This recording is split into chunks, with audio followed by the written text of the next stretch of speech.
நேயர்களுக்கு எனது அன்பின் வணக்கம். இன்றைக்கு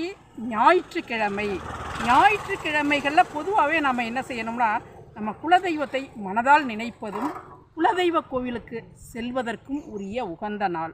அதே போன்று நாம் ராகு பகவானை, ராகு கேது போன்ற ராகு கோவில்களுக்கு நாம் சென்று வழிபாடு செய்வது காலசர்ப தோஷம், கலத்திர தோஷம், நாகதோஷம், தாரதோஷம் போன்ற தோஷங்கள்லாம் அடிபட்டு போயிடும்.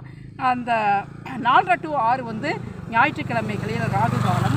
அங்கே எங்காவது பக்கத்தில் புற்று சுவாமிகள் இருந்தால் அதுக்கு தீபம் ஏற்றி மஞ்சள் வைத்து, பால் வைத்து, புட்டு வைத்து அபிஷேகம் செய்யலாம். ராகு கேது இணைந்துள்ள திருப்பாம்புரம் சென்று வழிபாடு செய்வதும் சிறப்பு. பொதுவாகவே ஞாயிற்றுக்கிழமைகளில் இதை நம்ம எளிமையான முறையில் இதை ஃபாலோ பண்ணி ராகு பகவானை வணங்கி நம்ம குடும்பங்களில் நமக்கும் மற்றவர்களுக்கும் இருக்கக்கூடிய தோஷங்களை நீக்கி வாழ்வாங்கு வாழ வேண்டும் என்று அன்போடு கேட்டுக்கொள்கிறேன். இதை பார்க்குறவங்க லைக், ஷேர், சப்ஸ்கிரைப் கொடுக்கணும்.